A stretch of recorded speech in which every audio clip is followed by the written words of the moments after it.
Welcome back to Classic Literature Free Audiobooks. Now, let the story continue with the Picture of Dorian Gray. Chapter 16. A cold rain began to fall, and the blurred street lamps looked ghastly in the dripping mist. The public houses were just closing, and dim men and women were clustering in broken groups round their doors. From some of the bars came the sound of horrible laughter. In others, drunkards brawled and screamed. Lying back in the hansom, with his hat pulled over his forehead, Dorian Gray watched with listless eyes the sordid shame of the great city, and now and then he repeated to himself the words that Lord Henry had said to him on the first day they had met: to cure the soul by means of the senses, and the senses by means of the soul.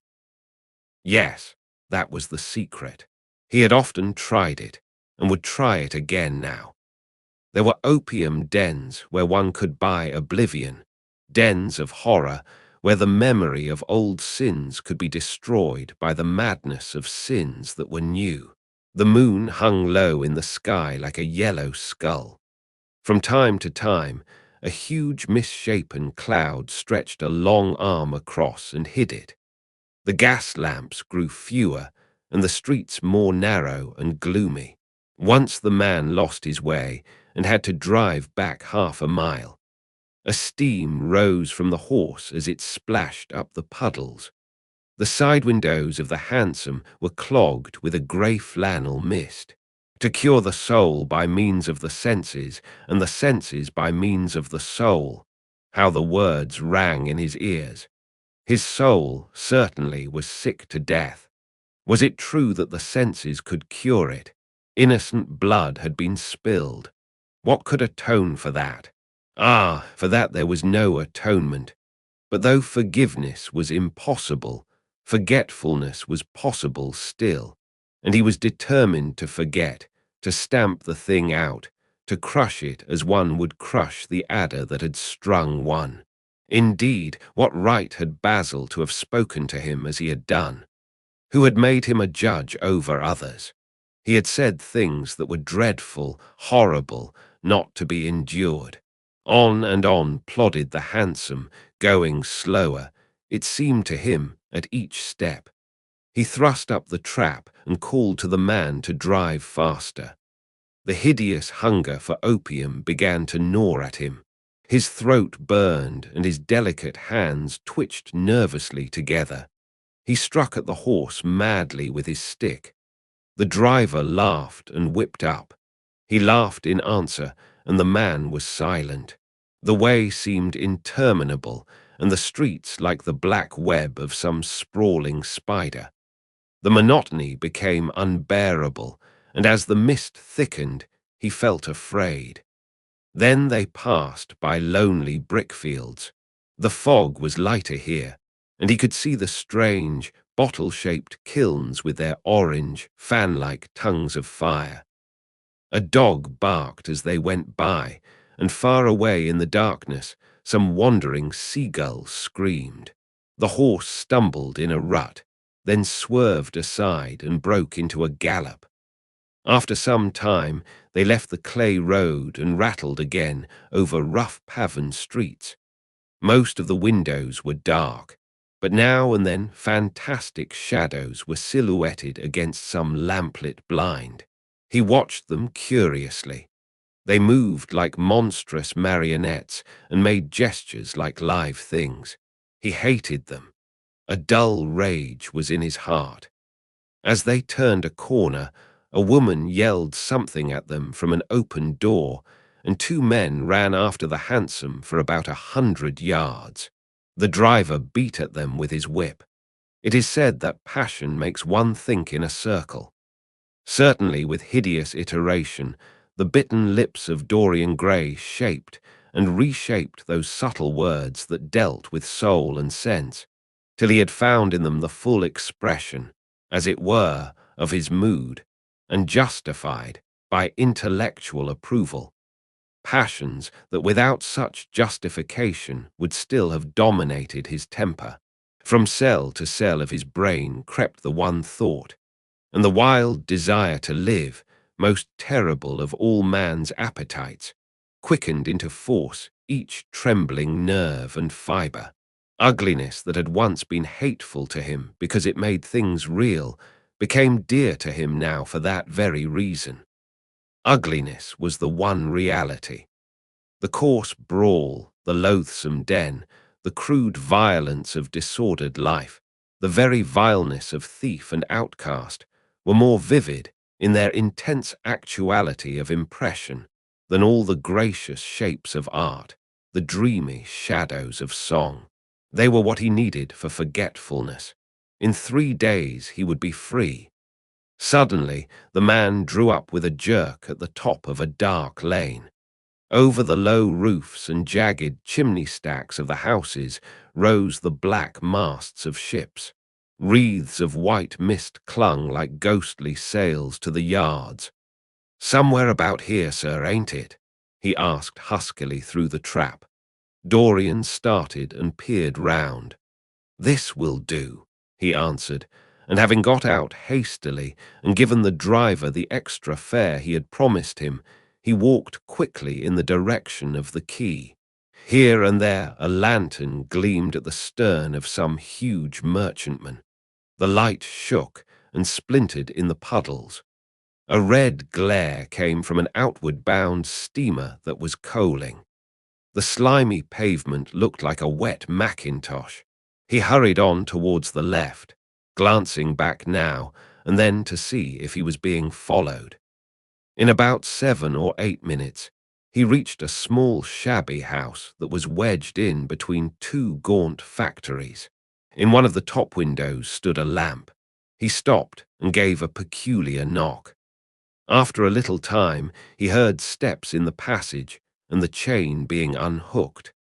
The door opened quietly, and he went in without saying a word to the squat, misshapen figure that flattened itself into the shadow as he passed. At the end of the hall hung a tattered green curtain that swayed and shook in the gusty wind which had followed him in from the street.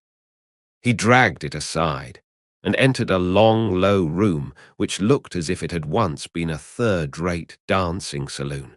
Shrill, flaring gas jets, dulled and distorted in the fly-blown mirrors that faced them, were ranged round the walls. Greasy reflectors of ribbed tin backed them, making quivering discs of light. The floor was covered with ochre-coloured sawdust, trampled here and there into mud, and stained with dark rings of spilled liquor. Some Malays were crouching by a little charcoal stove, playing with bone counters and showing their white teeth as they chattered. In one corner, with his head buried in his arms, a sailor sprawled over a table, and by the tawdrily painted bar that ran across one complete side stood 2 haggard women, mocking an old man who was brushing the sleeves of his coat with an expression of disgust. "He thinks he's got red ants on him," laughed one of them as Dorian passed by. The man looked at her in terror and began to whimper. At the end of the room there was a little staircase leading to a darkened chamber. As Dorian hurried up its 3 rickety steps, the heavy odour of opium met him. He heaved a deep breath, and his nostrils quivered with pleasure. When he entered, a young man with smooth yellow hair, who was bending over a lamp lighting a long, thin pipe, looked up at him and nodded in a hesitating manner. "You here, Adrian?" muttered Dorian. "Where else should I be?" he answered listlessly. "None of the chaps will speak to me now. I thought you had left England. Darlington is not going to do anything. My brother paid the bill at last. George doesn't speak to me either. I don't care," he added with a sigh. "As long as one has this stuff, one doesn't want friends. I think I have had too many friends." Dorian winced and looked round at the grotesque things that lay in such fantastic postures on the ragged mattresses. The twisted limbs, the gaping mouths, the staring, lustreless eyes fascinated him. He knew in what strange heavens they were suffering, and what dull hells were teaching them the secret of some new joy. They were better off than he was. He was prisoned in thought. Memory, like a horrible malady, was eating his soul away. From time to time, he seemed to see the eyes of Basil Hallward looking at him, yet he felt he could not stay. The presence of Adrian Singleton troubled him. He wanted to be where no one would know who he was. He wanted to escape from himself. "I am going on to the other place," he said after a pause. "On the wharf? Yes. That madcat is sure to be there. They won't have her in this place now." Dorian shrugged his shoulders. "I am sick of women who love one. Women who hate one are much more interesting. Besides, the stuff is better. Much the same. I like it better. Come and have something to drink. I must have something." "I don't want anything," murmured the young man. "Never mind." Adrian Singleton rose up wearily and followed Dorian to the bar. A half-caste, in a ragged turban and a shabby ulster, grinned a hideous greeting as he thrust a bottle of brandy and 2 tumblers in front of them. The women sidled up and began to chatter. Dorian turned his back on them and said something in a low voice to Adrian Singleton. A crooked smile, like a Malay crease, writhed across the face of one of the women. "We are very proud tonight," she sneered. "For God's sake, don't talk to me," cried Dorian, stamping his foot on the ground. "What do you want? Money. Here it is. Don't ever talk to me again." 2 red sparks flashed for a moment in the woman's sodden eyes, then flickered out and left them dull and glazed. She tossed her head and raked the coins off the counter with greedy fingers. Her companion watched her enviously. "It's no use," sighed Adrian Singleton. "I don't care to go back. What does it matter? I am quite happy here. You will write to me if you want anything, won't you?" said Dorian after a pause. "Perhaps. Good night, then." "Good night," answered the young man, passing up the steps and wiping his parched mouth with a handkerchief. Dorian walked to the door with a look of pain in his face. As he drew the curtain aside, a hideous laugh broke from the painted lips of the woman who had taken his money. "There goes the devil's bargain," she hiccuped, in a hoarse voice. "Curse you," he answered. "Don't call me that." She snapped her fingers. "Prince Charming is what you like to be called, ain't it?" she yelled after him.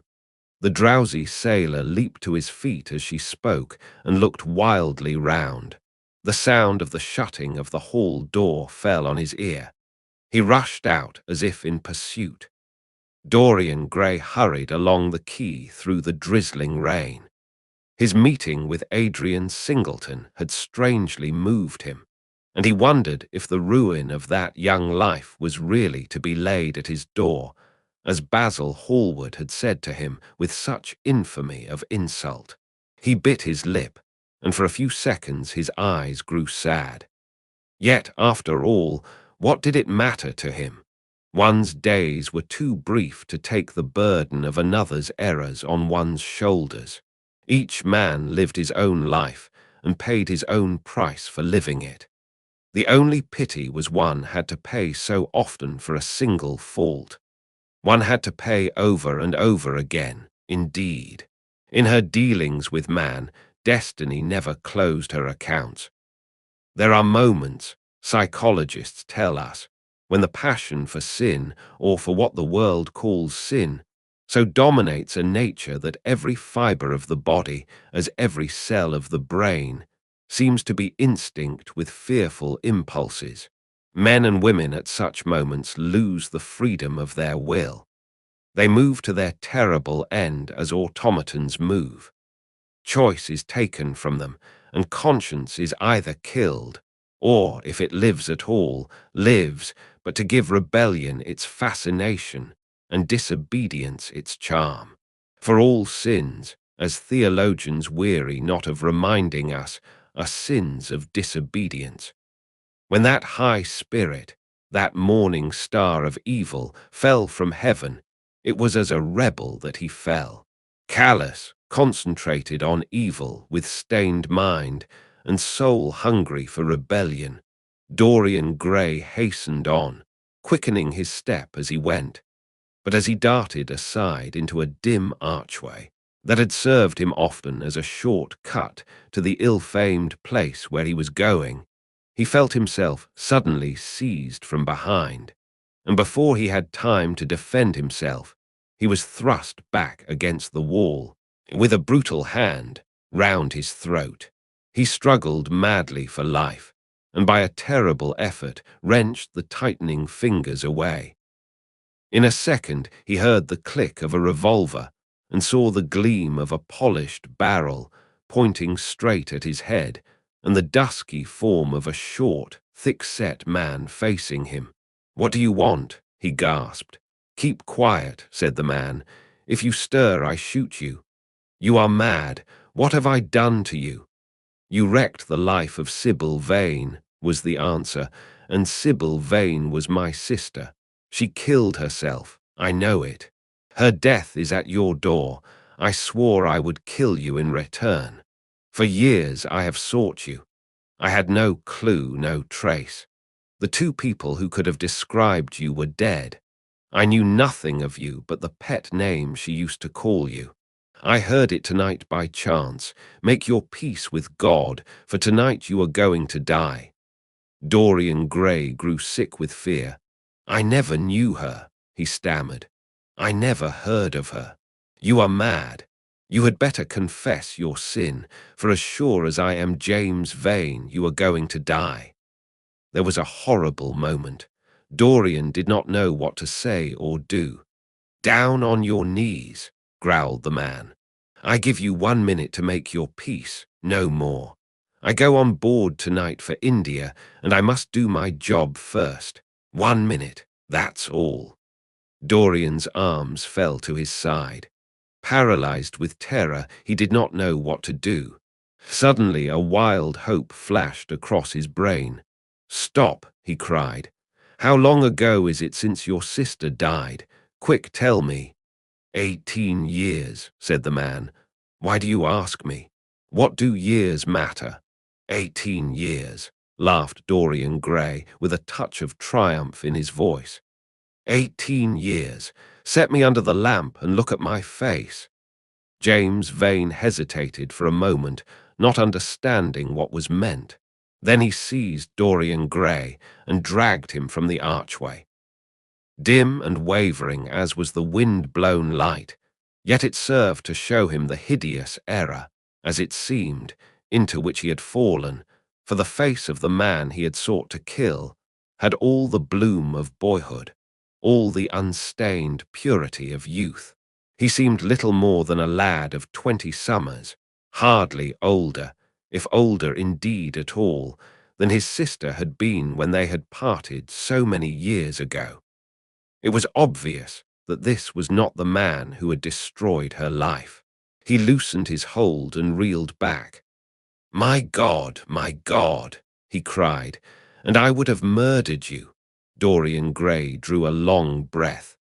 "You have been on the brink of committing a terrible crime, my man," he said, looking at him sternly. "Let this be a warning to you not to take vengeance into your own hands." "Forgive me, sir," muttered James Vane. "I was deceived. A chance word I heard in that damned den set me on the wrong track. You had better go home and put that pistol away, or you may get into trouble," said Dorian, turning on his heel and going slowly down the street. James Vane stood on the pavement in horror. He was trembling from head to foot. After a little while, a black shadow that had been creeping along the dripping wall moved out into the light and came close to him with stealthy footsteps. He felt a hand laid on his arm and looked round with a start. It was one of the women who had been drinking at the bar. "Why didn't you kill him?" she hissed out, putting haggard face quite close to his. I knew you were following him when you rushed out from Darley's. You fool, you should have killed him. He has lots of money, and he's as bad as bad. He is not the man I am looking for, he answered, and I want no man's money. I want a man's life. The man whose life I want must be nearly 40 now. This one is little more than a boy. Thank God, I have not got his blood upon my hands. The woman gave a bitter laugh. Little more than a boy, she sneered. Why, man, it's nigh on 18 years since Prince Charming made me what I am. You lie, cried James Vane. She raised her hand up to heaven. Before God, I am telling the truth, she cried. Before God. Strike me dumb if it ain't so. He is the worst one that comes here. They say he has sold himself to the devil for a pretty face. It's nigh on 18 years since I met him. He hasn't changed much since then. I have, though, she added with a sickly leer. You swear this? I swear it, came in hoarse echo from her flat mouth. But don't give me away to him, she whined. I am afraid of him. Let me have some money for my night's lodging. He broke from her with an oath and rushed to the corner of the street, but Dorian Gray had disappeared. When he looked back, the woman had vanished also. And that wraps up chapter 16 of the Picture of Dorian Gray. If you enjoyed it, please like the video and share your thoughts in the comments. Want to keep listening? Head over to the next chapter and let it play in the background while you relax or work. Links are in description. Don't forget to subscribe and tap the bell so you'll be notified when the next chapters are released. Thanks for listening.